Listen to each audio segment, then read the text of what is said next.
Hello friends, Mahanadi நாளைக்கான prediction பார்த்துடலாம். விகா fans கண்டிப்பாக நம்ம வீடியோக்கு ஒரு லைக் பண்ணிவிட்டு நம்ம சேனலை சப்ஸ்கிரைப் பண்ணிக்கோங்க. விஜய் வந்து காவேரி கிட்ட ரொம்பவே அக்கறையாக இருக்க மாதிரி நிவின் முன்னாடி ஆக்ட் பண்ணிட்டுருக்காரு. காவேரி கிட்ட போய், காவேரி சாப்பிட்டியா காவேரி, என்னாச்சு ரொம்ப டயர்டாக இருக்க, நைட்டெல்லாம் தூங்கவே இல்லையா அப்படி இப்படின்ட்டு வந்துட்டு ரொம்ப லவ் பண்ணுற மாதிரி ரொமான்டிக்காக இருக்கிற மாதிரி வந்துட்டு காமிச்சிட்ருக்காரு. நிவின் அதை பார்த்துட்டு ரொம்பவே கடுப்பாகிறாரு. இவர் என்ன கான்ட்ராக்ட்னு தானே சொன்னார், 2 மாதத்துக்கு அப்புறம் கான்ட்ராக்ட் முடிய போதில்லை, காவேரி கிட்ட இவ்வளோ க்ளோஸாக ஏன் பிஹேவ் பண்ணிட்டுருக்காரு, அதுவும் நம்ம முன்னாடியே வந்துட்டு இவர் இந்த ஆக்டிங் எல்லாம் பண்ணுற மாதிரி இருக்கேன்னு சொல்லி ரொம்பவே டென்ஷன் ஆகிட்டு இருக்காரு.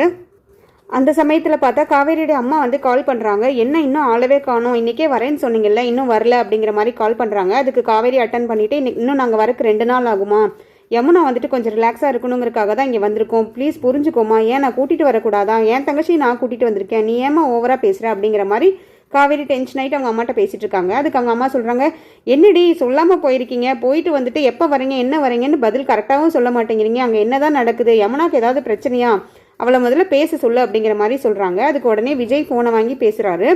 அத்தை, இந்த மாதிரி நாங்கள் யமுனாக்காக தான் வந்திருக்கோம், அவங்க ஐஏஎஸ் ப்ரிப்பேர் பண்ணுறதுனால ரொம்ப ஸ்ட்ரெஸ்ஸாக இருப்பாங்க, கண்டிப்பாக ரெஸ்ட் தேவைப்படும், அதுக்காக தான் வந்திருக்கோம், எங்களை அவள் டிஸ்டர்பெல்லாம் பண்ணலை.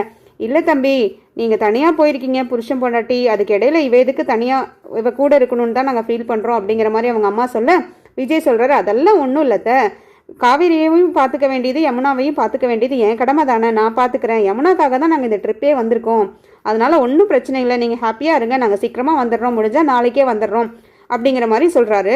இதெல்லாம் பார்த்துட்டு நிவின் ரொம்பவே கடுப்பாகிறாரு. இவன் என்ன காவேரியை பொண்டாட்டிங்கிறான், யமுனாவை மச்சினிச்சிங்கிறான், ரொம்ப வெறுப்பேற்றுறான் அப்படின்னு சொல்லிட்டு கரெக்டாக அந்த டைமில் பார்த்தா போலீஸ் வந்துட்டு வெரிஃபிகேஷனுக்காக வந்துடுறாங்க. எதுக்காக சூசைட் அட்டம் பண்ணுறாங்கன்னு கேட்குறதுக்காக உள்ளே வராங்க. அந்த டைமில் பார்த்தீங்கன்னா விஜய் வந்துட்டு ரொம்பவே சமாளிக்க ட்ரை பண்ணுறாரு. இந்த மாதிரி வந்துட்டு எக்ஸாம் ஸ்ட்ரெஸ்னால தான் வந்துட்டு சூசைட் பண்ணிக்கிட்டாங்க அப்படிங்கிற மாதிரி விஜய் சொல்ல, போலீஸ்கார் சொல்கிறாரு, நீங்கள் இருக்கட்டும், நீங்கள் யார் இதெல்லாம் சொல்கிறதுக்கு அப்படின்னு கேட்கும்போது, நான் இவளோட மச்சினிச்சி, நீங்கள் அவளை டிஸ்டர்ப் பண்ணக்கூடாது, ஆல்ரெடி அவங்க சூசைட் அட்டம் பண்ணியிருக்காங்க, இப்போ திருப்பி அவங்கள ஏதாவது கேள்வி கேட்டுட்டு இருந்தீங்கன்னா திருப்பி சூசைட் பண்ணிக்குவாங்க, அதுக்கு காரணம் நீங்கன்னு கூட எழுதி வச்சுட்டு அவங்க ஏதாவது பண்ணுவாங்க, ஸோ பார்த்துக்கோங்க சார் அப்படின்னு சொல்லிட்டு போலீஸவே வந்துட்டு லைட்டாக மிரட்டுறாரு. நிவின் அதெல்லாம் பார்த்துட்டு உண்மையை சொல்ல போகிறாரு. அதாவது யமுனா வந்துட்டு இந்த மாதிரி லவ் ஃபெயிலியர்னால தான் வந்துட்டு சூசைட் பண்ணிக்கிட்டாங்கன்னு வாய் எடுக்கும்போது அதை விஜய் ஸ்டாப் பண்ணிடுறாரு. நீ கொஞ்சம் சும்மா இருப்பா விஜய், நவீன் உனக்கு ஒன்றும் தெரியாது அப்படிங்கிற மாதிரி நிவினையும் ஸ்டாப் பண்ணிவிட்டு போலீஸ்கார் உடனே கேட்குறாரு, நிவினுங்கிற பேரில் தான் வந்துட்டு இந்த பொண்ணை அட்மிட் பண்ணியிருக்காங்க, நிவின் யார், நிவின் எதில் இதுக்கு உள்ளே வந்தார் அப்படிங்கிற மாதிரி போலீஸ்கார் கேட்கும்போது நிவின் சொல்கிறாரு, அந்த ஃபேமிலிக்கான வெல்விஷர் நான், ஆரம்பத்துலேருந்தே அவங்களுக்கான எல்லா உதவியுமே நான் தான் பண்ணிகிட்ருக்கேன், கொடைக்கானல்லேருந்தே நாங்கள் ஃபேமிலி ஃப்ரெண்டு, அதனால தான் நான் வந்துட்டு அவங்கள எல்லா ஹெல்ப்பும் பண்ணி இவங்களை கொண்டு வந்து அட்மிட் பண்ணேன், வேறு எதுவும் கிடையாது அப்படிங்கிற மாதிரி சொல்கிறாங்க. ஓவராக வந்துட்டு நிவின் பேசும்போது காவேரியை வந்துட்டு இவன் மயக்கிற மாதிரியே இதெல்லாம் பேசுகிறானே, என் பொண்டாட்டிக்கிட்ட இவனை காப்பாற்றுறதே வேலையாக போச்சு, எப்போ பார்த்தாலும் வந்துட்டு காவேரி இவங்கிட்ட இருந்து காப்பாற்றுறதே ஒரு வேலையாக இருக்குது, நம்மளுக்கு ரொம்ப டயர்டாக்குறான்ப்பா அப்படின்னு சொல்லிட்டு அந்த போலீஸ்காரை வாங்க நம்ம தனியாக பேசிக்கலாம்னு சொல்லிட்டு அந்த போலீஸ்காரரை தனியாக கூட்டிகிட்டு போய் அவரோட கார்டு கொடுத்து, நீங்கள் ஆஃபீஸ்க்கு வாங்க, நான் உங்களை தனியாக கவனிச்சுக்கிறேன் அப்படிங்கிற மாதிரி சொல்லிட்டு போயிடுவாங்க. அந்த போலீஸ்காரும் வந்துட்டு, நிவின் பார்த்துக்கப்பா, ஒன்றும் பிரச்சனை இல்லை, விஜய் சார் எல்லாமே பார்த்துப்பாரு அப்படின்னு சொல்லிட்டு போலீஸும் கிளம்பிடுறாரு. அதுக்கப்புறம் பார்த்தீங்கன்னா நிவின் ரொம்ப டென்ஷன் ஆகி விஜய் கிட்ட பேச போவார்.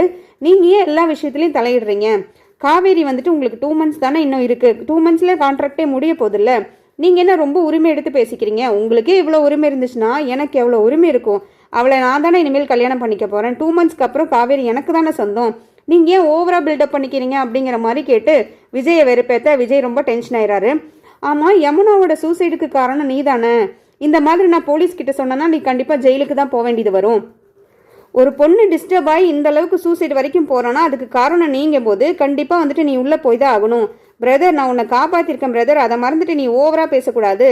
மனசுக்குள்ளே விஜய் நினைக்கிறாரு, என்னது 2 months கான்ட்ராக்ட் பீரியடா, 2 யுகம் ஆனாலும் இந்த கான்ட்ராக்ட் முடியாதுடா அப்படின்னு மனசில் நினச்சிட்டு, பிரதர் அந்த கான்ட்ராக்டோட இதுலேயே ரூல்ஸ்லேயே எழுதியிருக்கேன், கான்ட்ராக்டை வந்து எக்ஸ்டெண்ட் பண்ணுறதும் குறைக்கிறதும் வந்துட்டு உரிமையாளர் அதாவது ஓனரான என்னோட கையில் தான் இருக்குது, நான் வந்துட்டு இன்னும் 2 வருஷத்துக்கு கான்ட்ராக்ட் அதிகப்படுத்தணுன்னாலும் அதிகப்படுத்திக்கலாம், அதை நீங்கள் சொல்கிறதுக்கு உங்களுக்கு எந்த உரிமையும் கிடையாது, ஏதோ உங்கள் மேலே இருக்க மனிதாபிமான அடிப்படையில் வந்துட்டு நான் காவேரியை சேர்த்து வைக்கிறேன்னு சொன்னேன், அதுதான் நான் பண்ண பெரிய முட்டாள்தனம் அப்படின்னு சொல்லிட்டு மனசுக்குள்ளே நினச்சிக்கிறாரு.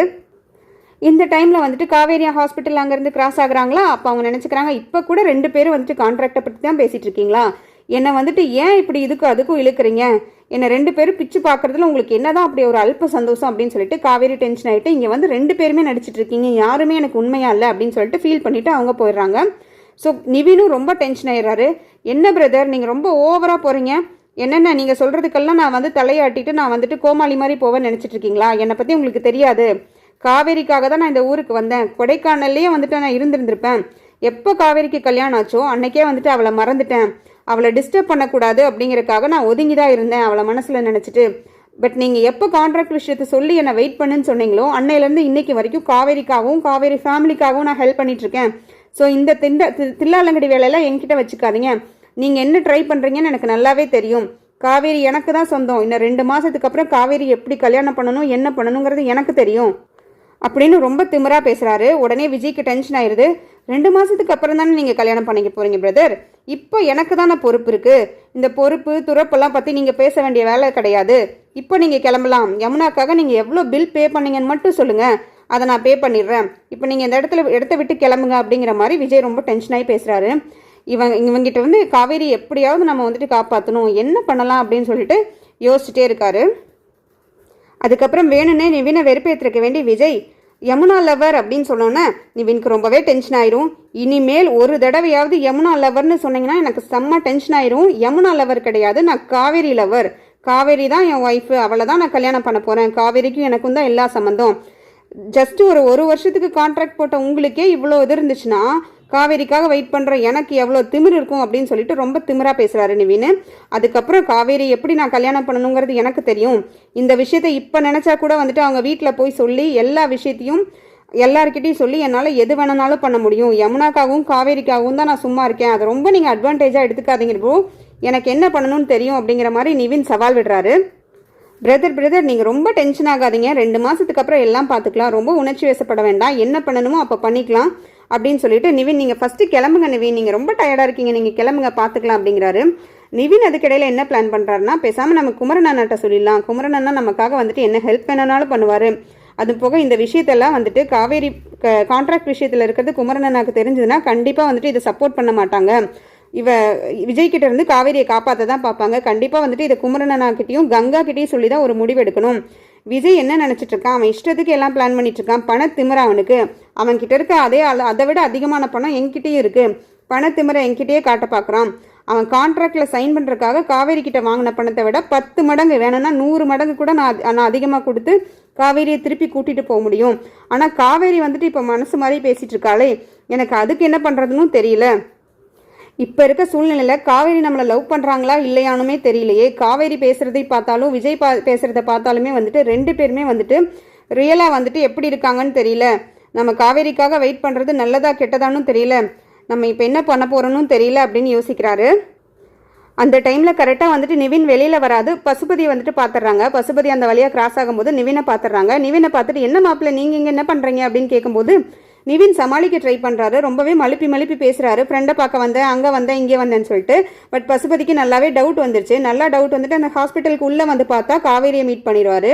காவேரியை மீட் பண்ணதும் வந்துட்டு இவங்களும் மழுப்ப பார்ப்பாங்க. அடுத்தது பசுபதி கிட்ட தான் வந்துட்டு இந்த கேம் ஷோ வந்துட்டு முடிய போகுது. பசுபதி காதுக்கு வந்துட்டு போகுது. பசுபதி எல்லாத்தையுமே வந்துட்டு ஆராய்ஞ்சு கண்டுபிடிச்சிருவாரு.